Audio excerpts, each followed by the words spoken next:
مولاي صل وسلم دائما أبدا على حبيبك خير الخلق كلهم.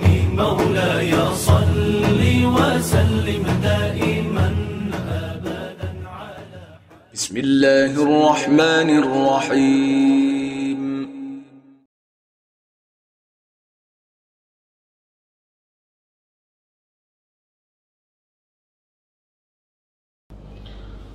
Assalamualaikum warahmatullahi wabarakatuh. Bismillahirrahmanirrahim. Alhamdulillahirabbil alamin. Wa afdhalus salati wa atamut taslimi ala sayyidina Muhammadin wa ala alihi wa sahabatihi at-thayyibin wa tahirin, amma ba'd. Yang saya hormati Bapak Ketua DKM beserta jajarannya, hadirin dan hadirat, ayahanda dan ibunda semuanya kalau ada, dan yang saya hormati pula para sesepuh alim ulama yang ada di sini. Mudah-mudahan Allah Subhanahu wa taala memberikan kita ilmu yang bermanfaat pada pagi hari ini. Mudah-mudahan kita semua dijadikan orang-orang yang bertakwa dan dijauhkan dari segala penyakit, terutama penyakit yang sedang kita takuti hari ini oleh seluruh dunia, yaitu COVID-19. Semoga kita Allah Subhanahu wa taala menjauhkan kita dari penyakit yang ini. Amin ya rabbal alamin. Bagaimana kabarnya semua Bapak? Saya yakin pasti semuanya pada kangen dengan masjid ya. Karena ini termasuk pertama kali ya kita memakmurkan masjid lagi. Sebelumnya kita kosong berapa bulan ya? 3 bulan nggak ke masjid. Luar biasa kangennya kita sama masjid. Ya, insya Allah ke depan akan semakin membaik dan kita berharap kembali lagi seperti semula. Kita jadikan ini pelajaran. Ya, pasti di setiap kejadian ada hikmahnya. Baik bapak-bapak semuanya, insya Allah kita masih kajian kita lanjutkan adalah tentang fikih ibadah.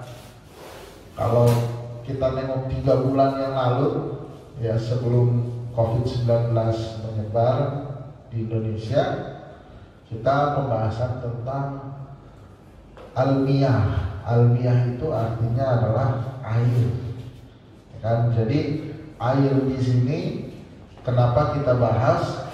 Karena air adalah wasilah untuk melakukan toharoh. Taharah adalah syarat daripada sholat. Maka bab yang pertama adalah tentang air. Nah, oleh karena itu para ulama dalam kitab fikihnya itu memulai dengan pembahasan air, ya kan? Kalau ditanya kenapa dia harus air, kenapa nggak sholat aja, ya kan? Karena itu tadi, air adalah pintu masuk untuk taharah. Sedangkan taharah itu syarat terbesar daripada sholat. Nah, berarti harus dikedepankan air dulu. Nah, sekarang kita pada pembahasan kali ini, ya kan, kita akan membahas tentang an-najis ya. Baik, an-najasat, bab bayan an-najasat.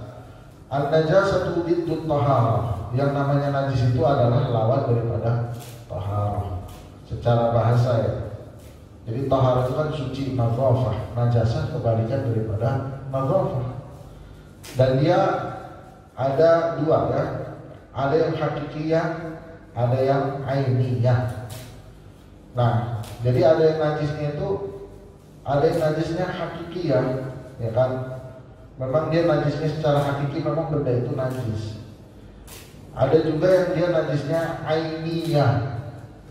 Ainiyah itu dia di sini hakikiyah maksudnya hukmiyah, ada yang ainiyah. Hukmiyah di sana dia tidak terlihat, ya kan? Cuman mungkin bisa dicium baunya. Ada yang dia ainiyah maksudnya terlihat, ada bendanya, ya kan? Nah, secara fikih apa?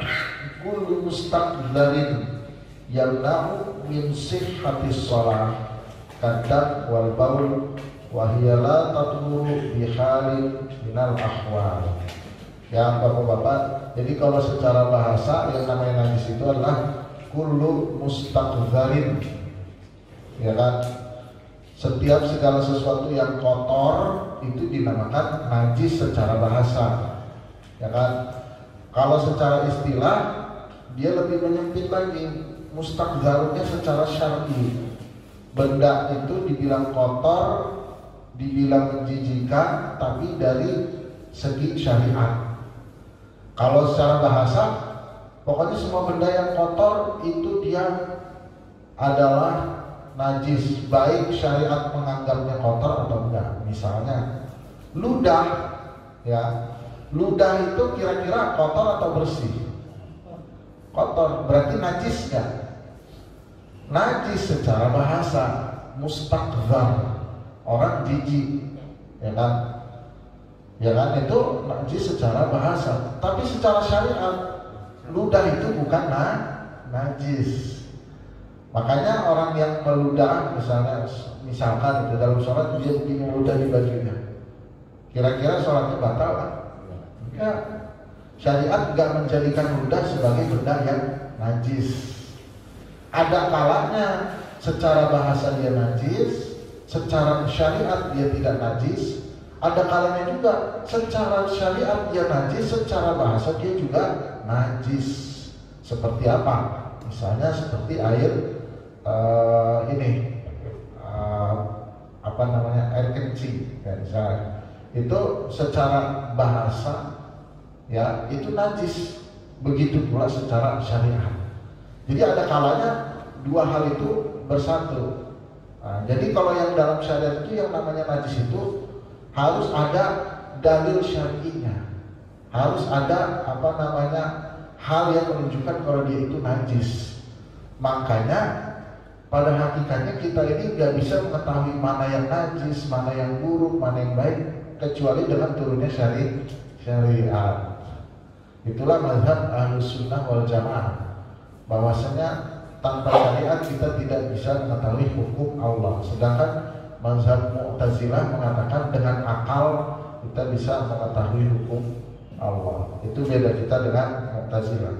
Nah, jadi di sini sekali lagi secara syariat yang namanya ada juga yang namanya mustaqdzar itu secara syariat dia dibilang najis secara syariat, tapi secara bahasa nggak najis. Kebalikan, kalau yang tadi ludah secara bahasa dia najis, secara syariat dia nggak najis. Ya kan, ini kebalikan sekarang. Secara syariat dibilang itu najis, tapi secara bahasa orang-orang menganggap itu nggak najis, bahkan itu suatu kenikmatan. Kenapa dinajiskan? Misalnya apa?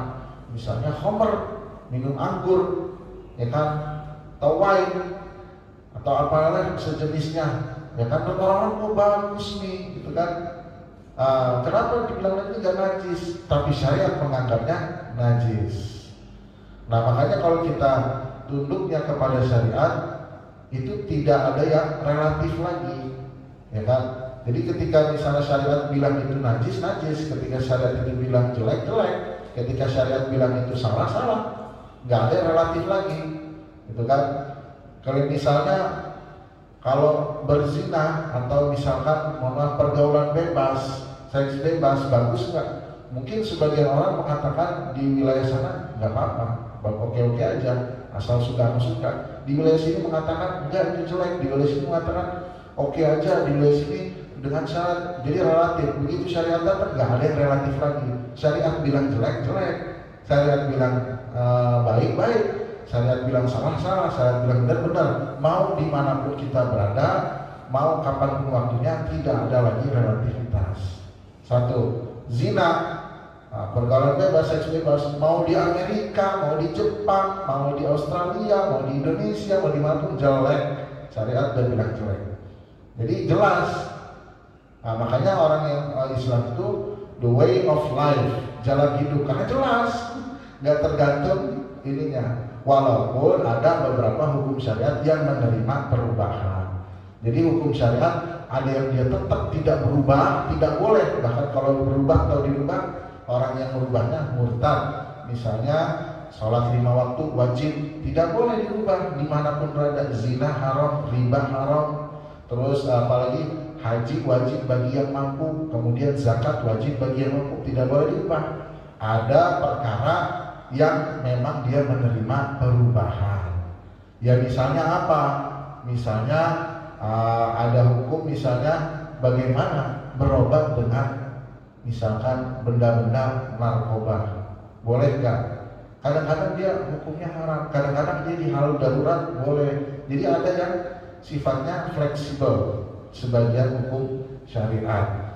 Nah, jadi yang hukum yang pondasi dasarnya tidak akan berubah, tidak ada relativitas. Sementara beberapa hukum Allah jadikan ijtihadiyah. Itu kita sedikit dulu. Jadi kita kembali lagi, definisi daripada najis secara syariat adalah kullu mustaqdharin, segala sesuatu yang menjijikkan, yang kotor secara syariat, yang nanu min sihhatis shalah, di mana perkara buruknya itu, perkara yang menjijikkannya itu bisa menjadikan sholat tidak sah. Jadi sholatnya menjadi tidak sah, ya kan? Jadi kalau kita bisa tahu hal ini bisa menjadikan sholat tidak sah itu tahu dari mana? Harus ada dalilnya. Dalilnya dari mana? Ya dari Al-Quran, dari hadis, dari ijma, dari qiyas. Nah, jadi yang namanya najis secara syariat harus ada dalilnya, ini najisnya gitu. Nah makanya di dalam fikih bapak-bapak semua ada dalilnya. Jangan pernah kita bilang, oh kita belajar fikih gak ada dalilnya. Bukan gak ada dalilnya, gak disebutin dalilnya. Karena orang yang tidak spesialis tidak perlu mengetahui dalil. Misalnya kayak ada orang spesialisasinya adalah engineer, dikasih dalil-dalil syariat, buat apa? Dia juga kalau tahu dalil gak bakal bisa ngapa-ngapain. Bahasa Arabnya gak punya, ilmu ini gak punya, buat apa? Nah makanya kata para ulama, orang awam tidak butuh disebutkan dalil. Makanya beberapa kitab fikih itu gak disebutin dalilnya. Gak disebutin dalilnya bukan berarti tidak ada. Nah ini harus dipahami. Oke, kemudian ya benda-benda wal a'yan, ya benda-benda secara mutlak itu terbagi menjadi 3. Ini kita kelompokkan benda yang kita lihat. Ada yang dia jamak, benda mati. Ada yang dia berbentuk hayawan, binatang. Ada yang dia bentuk cairan. Ini benda, ini kita kelompokin dulu benda yang ada di sekitar kita. Ya, pertama dia ada yang berbentuk benda mati, ada yang berbentuk hewan, binatang, ada yang bentuk cairan. Wal jamad kulluhu tahirun. Benda mati, ya kan? Itu semuanya adalah suci. Apa itu benda mati? Ma laisa bi hayawan wala kana hayawan. Yaitu yang bukan merupakan dari binatang atau bagian dari binatang.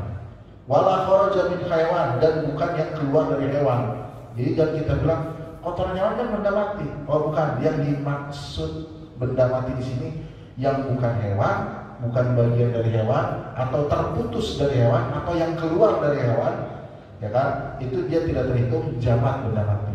Jadi yang selain itu semua benda mati semuanya ini pintu, ya kayak tembok, meja.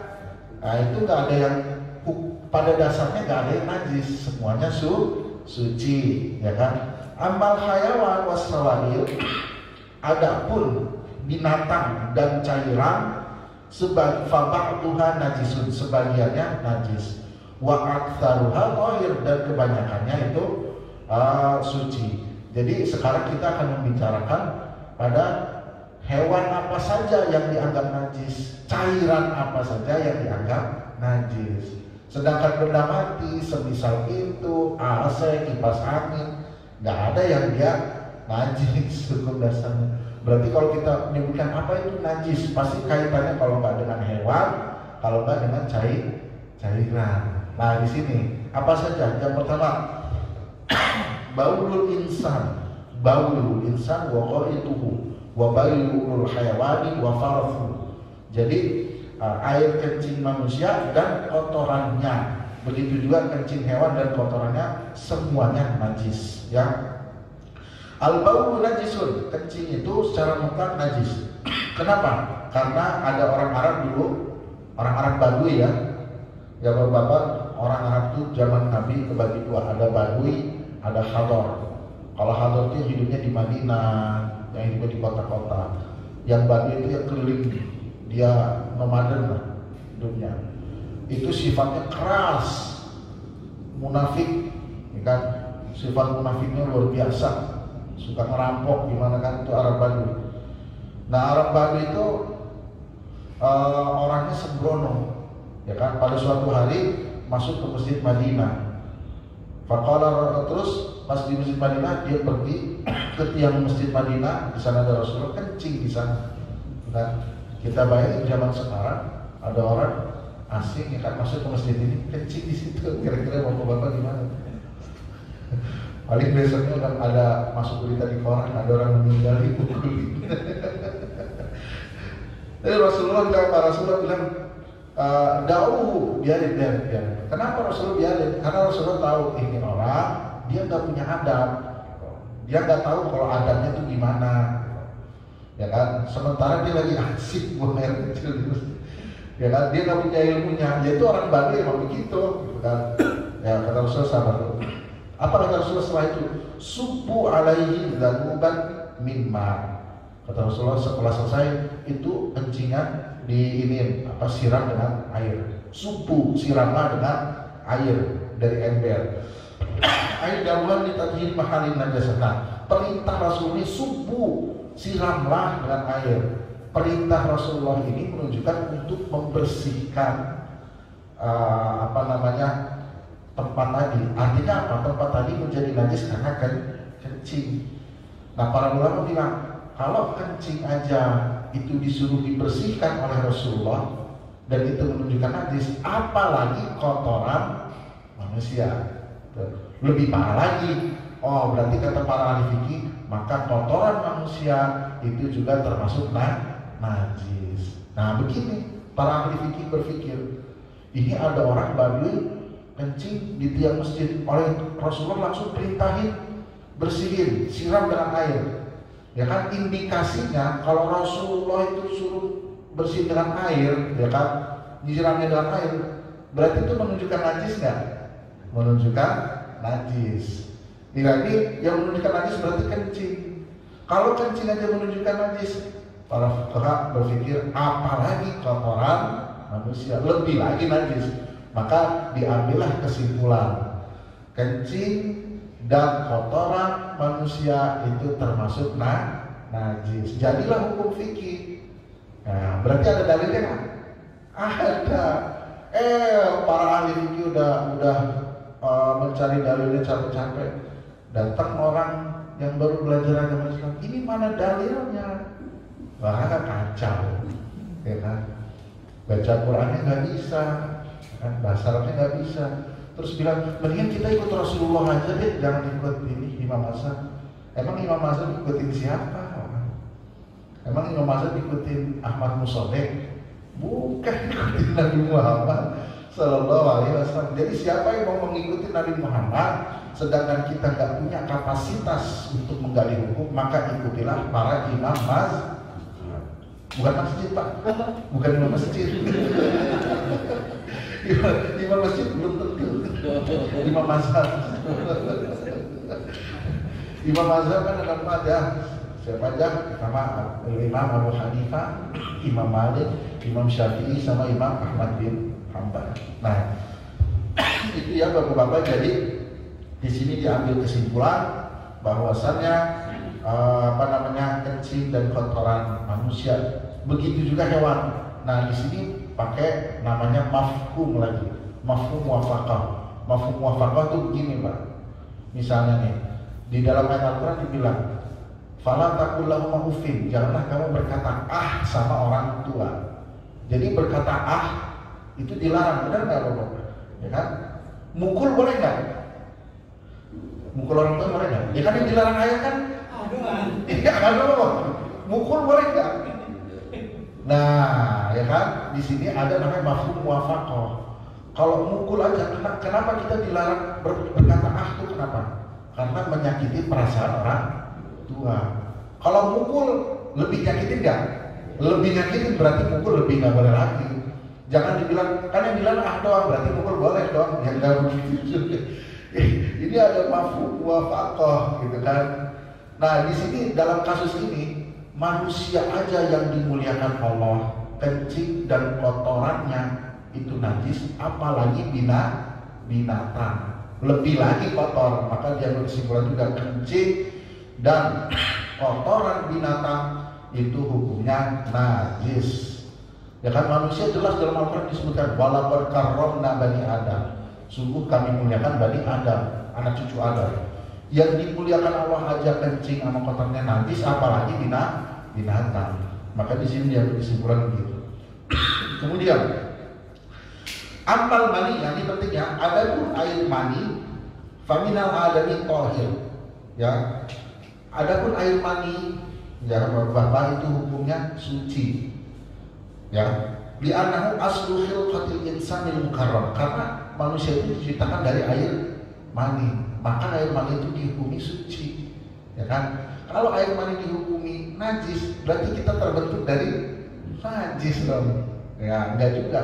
Makanya dihukumi oleh para ahli fikih, hukum mani itu suci. Seandainya misalnya ada bercak mani di misalkan ya, ini kita bicara hukum fikih, di baju atau di kain, sholat kemudian masih ada bercaknya, sah nggak sholatnya? Sah aja, karena mani bukan najis. Kalau dia bukan najis berarti dia tidak menghalangi kesahihan sholat, sah aja, ya kan? Jadi mani itu bukan najis, tapi orang yang mengeluarkan mani wajib mandi, nanti dibahas selanjutnya. Illa idza ikhtalata bil baul aw rutubatil fard, kecuali maninya itu bercampur dengan air kencing, maka maninya jadi najis. Ya kan? Bisa saja gitu kan. Ya silakan diinginkan sendiri. Aw rutubatil fard, atau kelembapan daripada kelamin seseorang. Karena kelembapan itu ditakutkan adalah dari air kencing atau mani, sehingga mani bercampur sehingga menjadi najis. Jadi kesimpulannya, air mani dari manusia hukumnya suci. Wa amma fi ghairil adami, ya kan? Adapun yang pada selain anak cucu Adam, maksudnya pada binatang, fanajisun minal kalbi wal khinziri qat'an. Air mani anjing dan babi itu najis, karena anjing dan babi itu pada dasarnya zatnya itu udah najis. Berarti yang keluar dari anjing dan babi itu najis juga, ya kan? Nah, di sini makanya di sini dalil secara tekstualnya nggak ada, ya kan?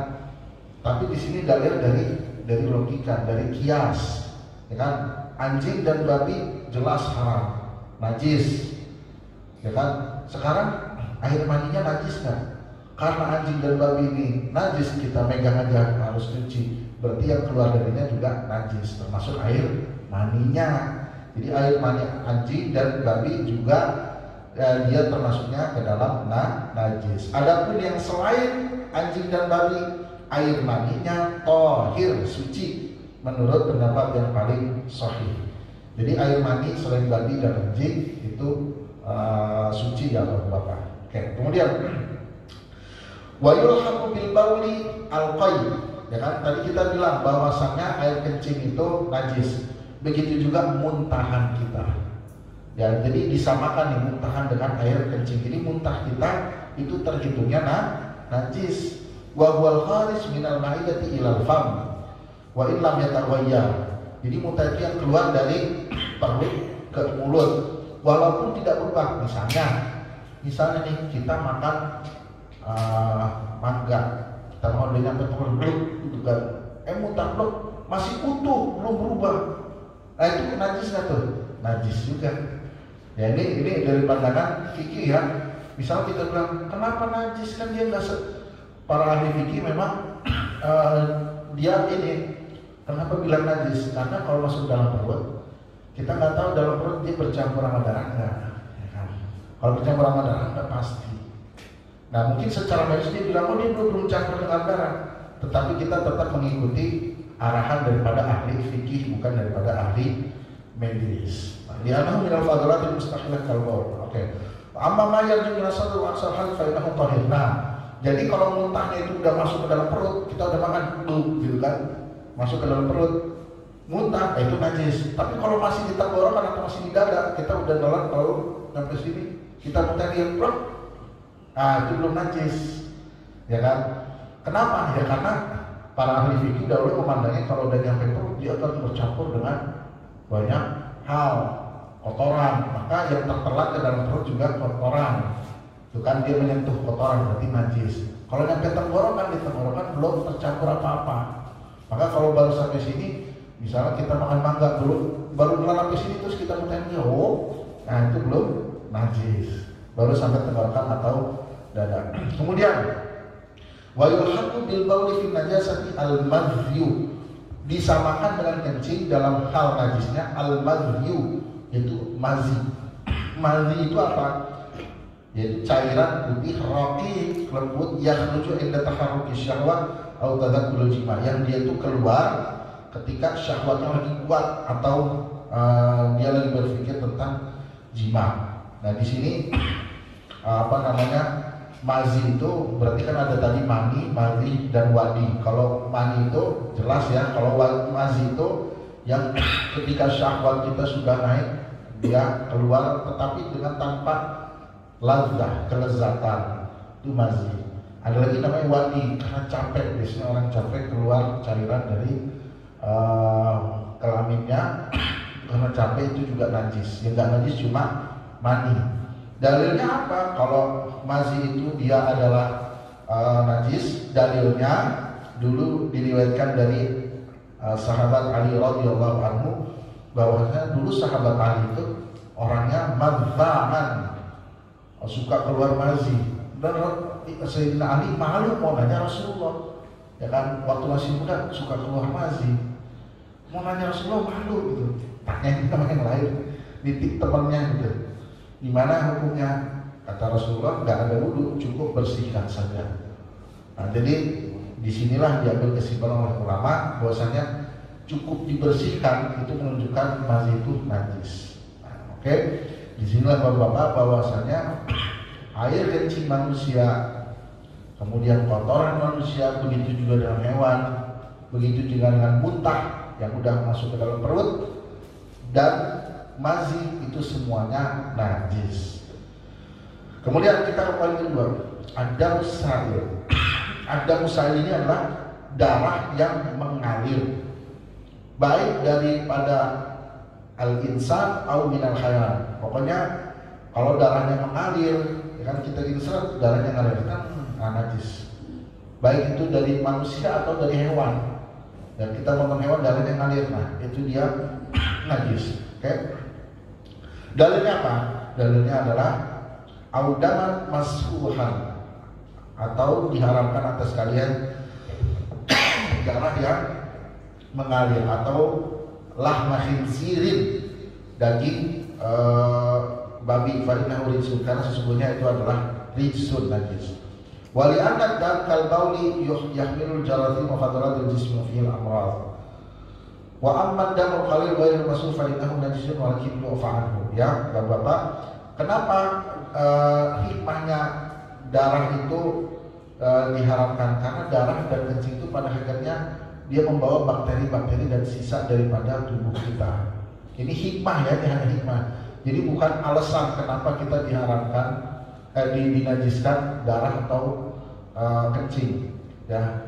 Jadi apa-apa yang disyariatkan Allah, Bapak-bapak ya, terutama dalam hal ibadah, itu pada dasarnya adalah memang Allah mau mensyariatkan begitu. Artinya kita nih kalau diakalkan dalam hal ibadah agak sulit. Tapi setiap apa yang Allah syariatkan pasti mempunyai hikmah. Seperti misalnya jangan makan babi. Alasan hukumnya adalah karena memang Allah pengen mengharamkan babi. Hikmahnya apa? Oh ternyata di dalam babi ada banyak penyakit. Bukan karena di dalam babi ada banyak penyakit kemudian Allah haramkan. Seandainya Allah mau menghalalkan babi, bisa aja. Jadi Allah tidak terikat dengan hal itu. Tapi yang jelas apa yang Allah halal dan haramkan pasti mengandung hikmah. Itu dia. Nah, hikmah di sini kenapa kencing dan darah itu dinajiskan oleh syariat? karena banyak bakteri, banyak mengandung kotoran-kotoran daripada tubuh dan penyakit. Kemudian wa amma damul qalil, adapun darah yang sedikit yang tidak mengalir, dia tetap juga najis, akan tetapi dimaafkan. Jadi kalau misalnya ada contohnya nyamuk ya Pak ya, nyamuk kan kalau kita gini darahnya juga ngalir, ya kan? Nah itu darah nyamuk najis kan? Najis tapi dimaafkan. Maka seandainya kita sholat, terus ada nyamuk kita gini, Pak, gitu kan? Ada darah sini, sholatnya batal. Sholatnya nggak batal, ya kan? Walaupun ini darahnya najis, karena darahnya tidak mengalir. Loh kok begitu? Karena dalil syariahnya bilang audaman nasruhan, atau darah yang mengalir. Nah, jadi kita terikatnya dengan teks syariat. Nah, kata para fuqaha ini dimaafkan, begitu juga lalat. Ya, kita gini kan darahnya kan mengalir. Begitu juga kalau bahasa santri itu namanya kepinding. Kan? Jadi kalau orang dulunya pesantren pasti kenal namanya kepinding. Bahasa kasarnya itu hewan dinamain bangsat. Kenapa? Karena suka ngambil darah. Ini ya tahu kan ya, warna kecil tuh merah tuh. Itu juga mengganggu banget itu. Orang nggak bisa tidur. Itu kalau digigit darahnya mengalir. Nah itu dimaafkan. Berarti kalau lagi sholat begini nggak apa-apa, nggak batal dengan sholatnya. Kecuali misalnya lagi sholat, ya misalkan kita sholat di samping orang yang lagi motong kambing, kan darahnya sholat kena kita. Nah itu sholatnya batal karena darah yang mengalir. Kemudian wa yustafna min najasatid dam. Ini dikecualikan. Jadi ada darah yang tidak dianggap najis. Apa aja? Pertama hati, ya kan? Limpa dan hati. Limpa dan hati itu hakikatnya adalah darah. Hati ya, bahasa kitanya hati ya. Limpa dan hati itu hakikatnya darah tapi dikecualikan. Makanya kita boleh makan hati, gitu kan? Kemudian juga darah daripada al-jarad itu adalah belalang. Darah belalang juga dikecualikan. Kemudian juga darah daripada ikan. Jadi ikan itu darahnya tidak najis ya. Itu mayitnya, bangkainya. Jadi kan ada dam, ada mayit.